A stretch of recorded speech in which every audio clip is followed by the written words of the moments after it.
Well, here we are again. Brakes. We're always fixing brakes. This one sounds amazing. It's binding a bit. I think you've seen this bike before when I did the exhaust and a few other bits. It's done a few thousands of miles now since then. We're picking up damage now. So before I get it painted in the winter, I want to iron all this stuff out. So we've got a blunt fork seal there. We'll do that next week or something. But for now, I want these brakes working, probably the back one as well. I'll start with the front ones and take it from there. If you've got a Honda Firestorm or Fireblade, same brakes. So if you're rebuilding one of them, ignore the fact that the rest of this chaos, that's got nothing to do with it. The brake calipers are the same. So I'll rip these off now and get them on the bench. And we'll probably make some tools for pulling the pistons out, so that might help somebody out if they want to copy that. So I'll get these off and get them on the bench here.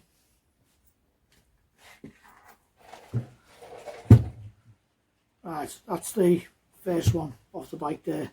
I think I've planned some of the tools I need.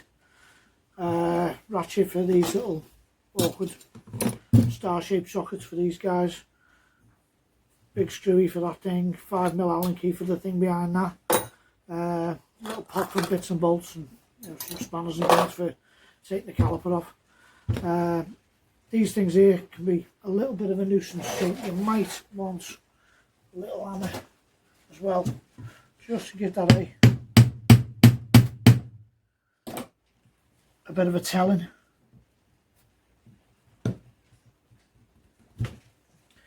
Get that. I've also got a vice here. I'll get that on the vice. Get that guy. There we go. Reposition you a little bit there. I might move it again, but for the purposes of this, just need to get that fella out there.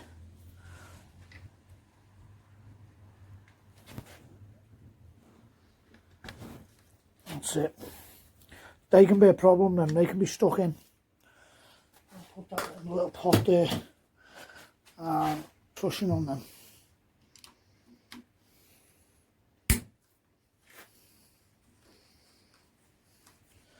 That's just the pads retaining pin there.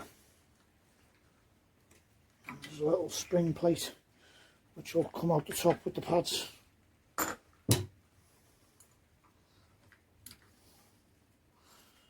pretty sure that thing there only goes in one way. So with those two little tabs to the bottom edge of the caliper, and then the little groove there at the top. These pads aren't terrible, but they've been in for 15 years that I know of. So, well, probably not that long. They've probably been replaced at some point, but we'll save them, and we'll also save the little shim anti-squeal. These little anti-squeal shim things behind.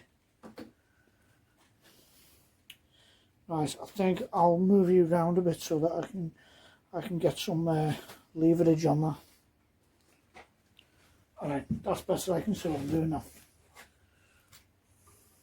I think before I chuck this video out, I'm going to order some of these bolts in a different style, because I don't like them things.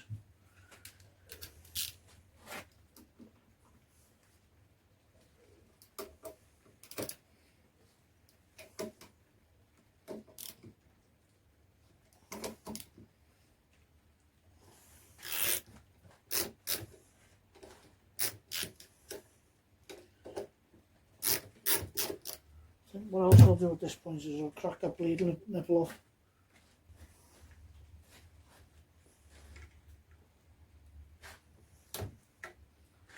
That's alright. That was easy. That's as good as that gets. They can be a problem to get out. It doesn't hurt to give them a little tap on the end, just to persuade them a bit before you start. In fact, as well, I'll order us up a new stainless one of them, so we'll be buying some new bits. I need washers and things anyway. I've got to make these pullers.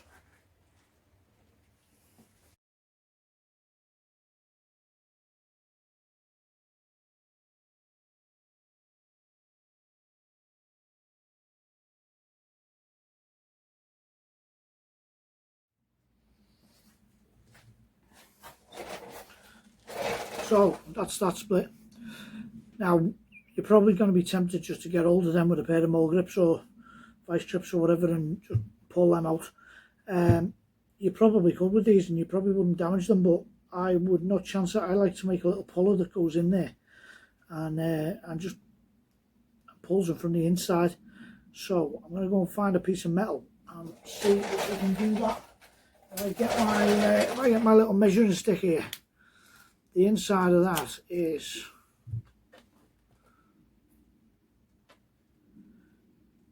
just under 25 mil. So I'd make a 24 mil puller. On the other one should be the same. Yeah, same 24 and a half ish. And that one is just under 23. So I'll make a 22.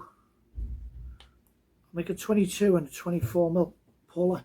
The one I've done some of these already for the eye booster behind me there.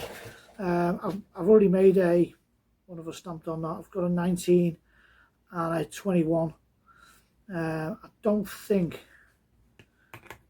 no, the 21, that's like a dick in a bucket there. I'll get some more bits of metal, and the inside of this one I can just reuse. I've already made the tapered nut for that one. You can do that with an angle grinder if you want. I'll just show you in a minute how I'll do that.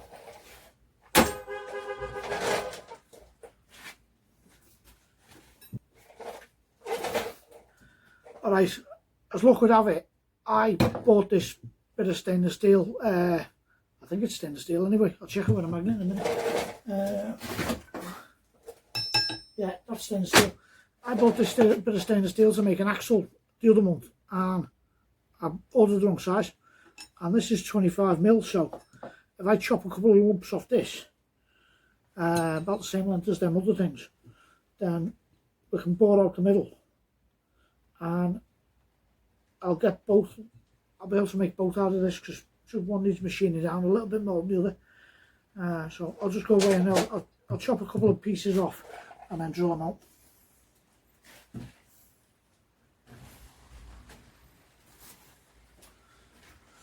Okay, as usual, I've got my sophisticated marking system.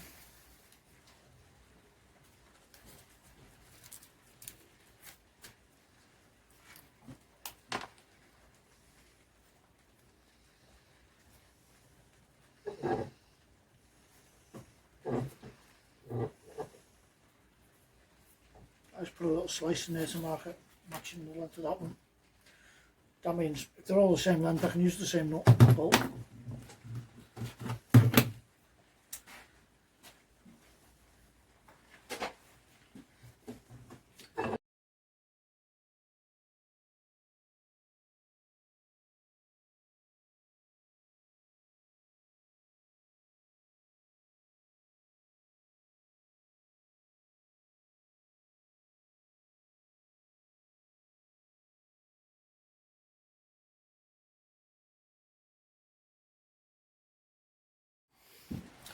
So what I want to do now is, like this here,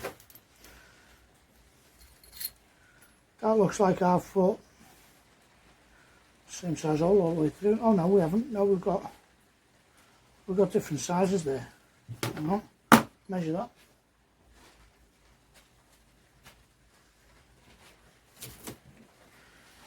At that end we have about 12.5 mil hole.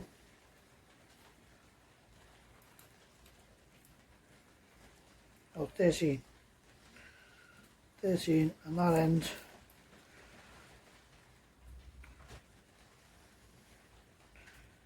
is 11.5. That's probably just what drill bit was in it at the time. It doesn't matter if that's loose in there, just providing it pulls it. So probably what I've done is I've probably drilled that out to 11.5, because that would probably have been the drill bit that was in the tool, or this already had the hole in it. But it doesn't matter, because I know it worked. Providing I get a boring bar in there and there, and I make that to about 13. 12.8. 12.8, so maybe I've got a 12.8 drill bit. Maybe that's just flared out a bit and it was 12. I don't know. Providing we get the end of that to 25, we'll do the big one first because that's the least amount of machining. So I'm just going to go and put a hole in that, whatever size it works out to.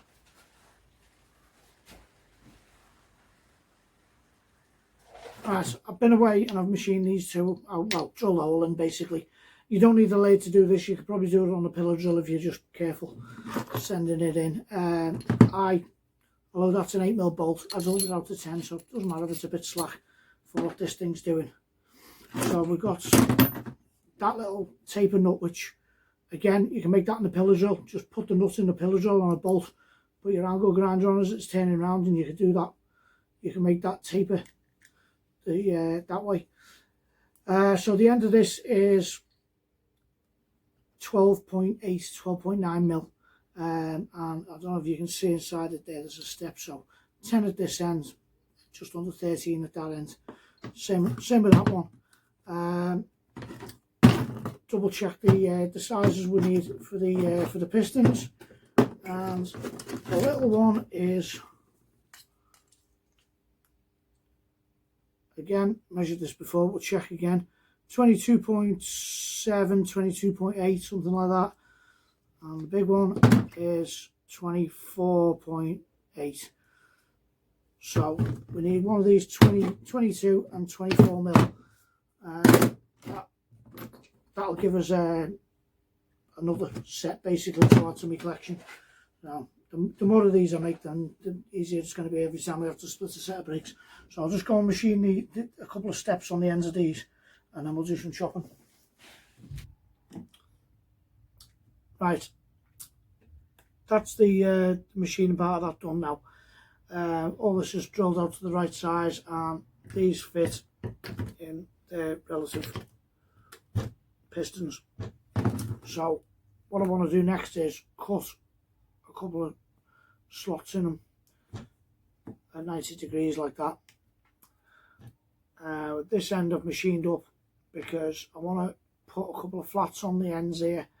So I can just put, when they're in there, I can put like a 19mm spanner on and just give it a bit of hoof, you know. I'll wind them out. If they're really seized, probably have to put a bit of fire on them to get the seals to soften up, but I don't think these are going to be too terrible. It was only binding a little bit, so I don't expect them to put up much of a fight. So I'll just stick these in the vise now, chop them flats on there and chop the little crosses in the ends.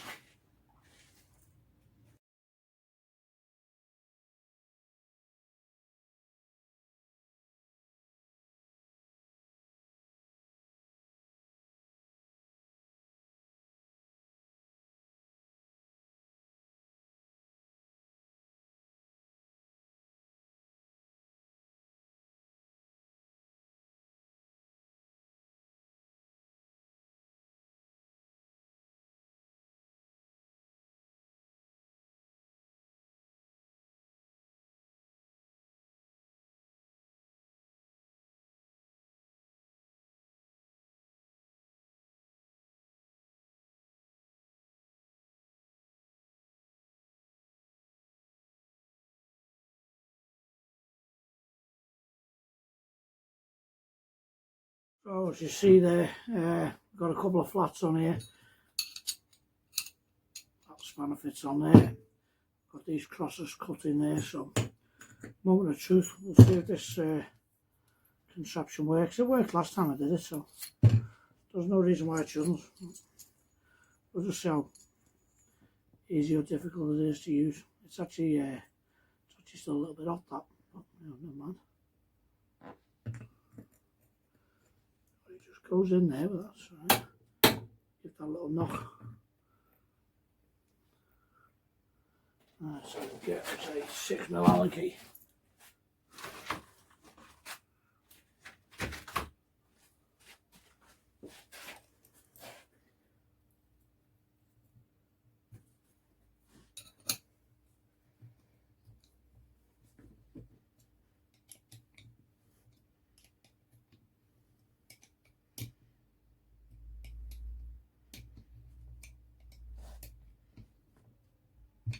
So it's starting to spread. And they're good, that.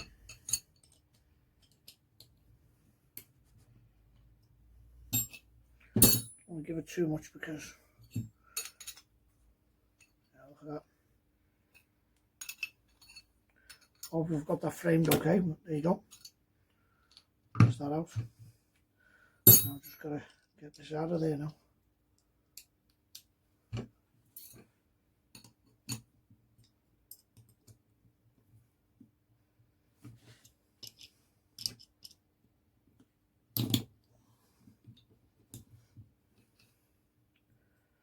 Should. Just got a little knock that. There you go. That worked. So that's the big one up. Retrieve that nut. Not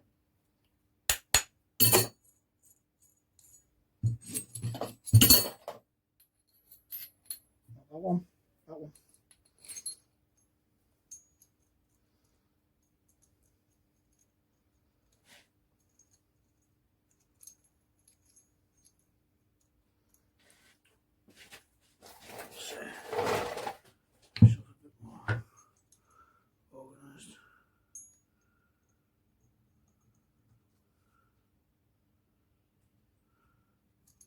I just need to send that in a little bit.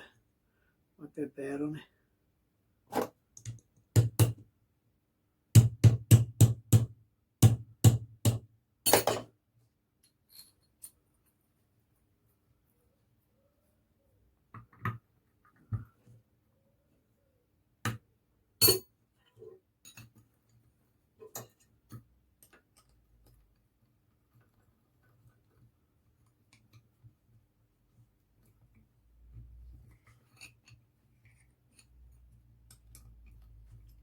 I'm tightening it, but that's still loose.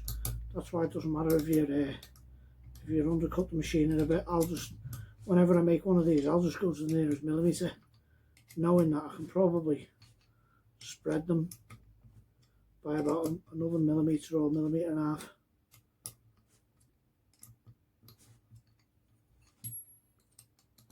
This one's taking a bit though, I don't mind telling you. Maybe I need to cut this a bit more. So that's going all the way in now, but it was still just a bit loose. So just give it a bit more. We might have to slot it a little bit further.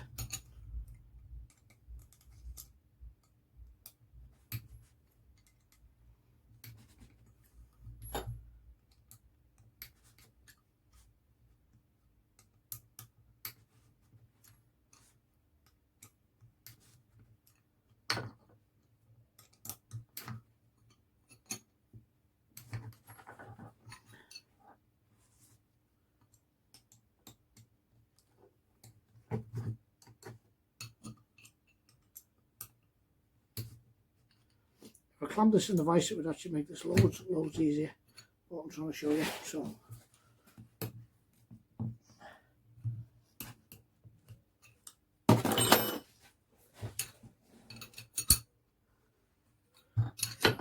we're on now. Easy. I can see me making a lot of these. I can see my friends asking me to make these. £10 each.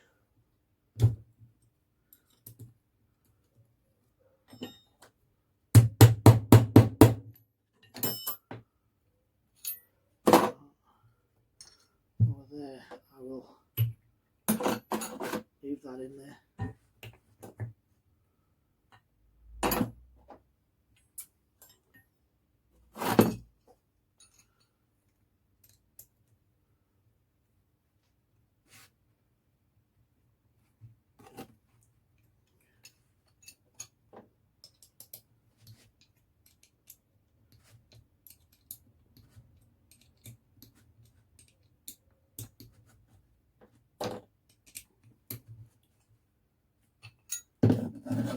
It's already. Right, that's the problem one there. That was tight. So that one there was an issue. Those others did come out real easy.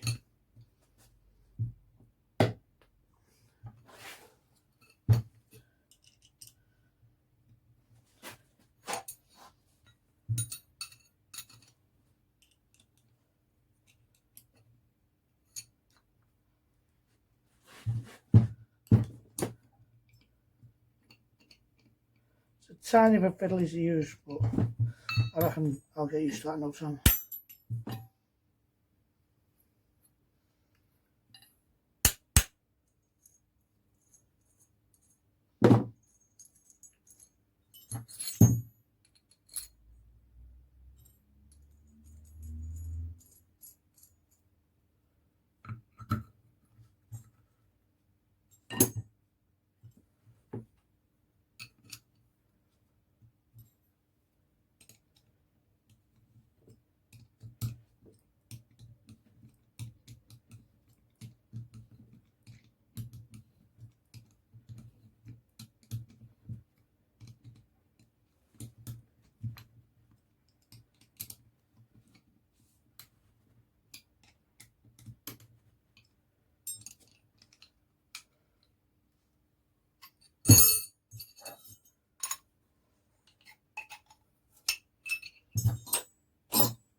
I'm getting rid of this already.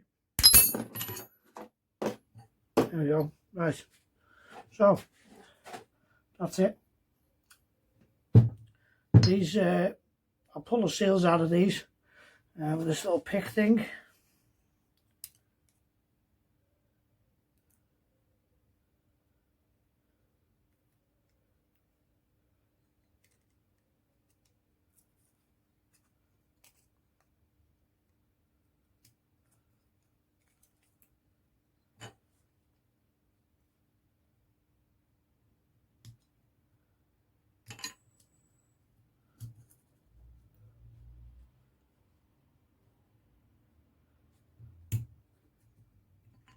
I pulled all the other seals out of there, and that's that caliper's in this jug here, marinating in a bit of old petrol.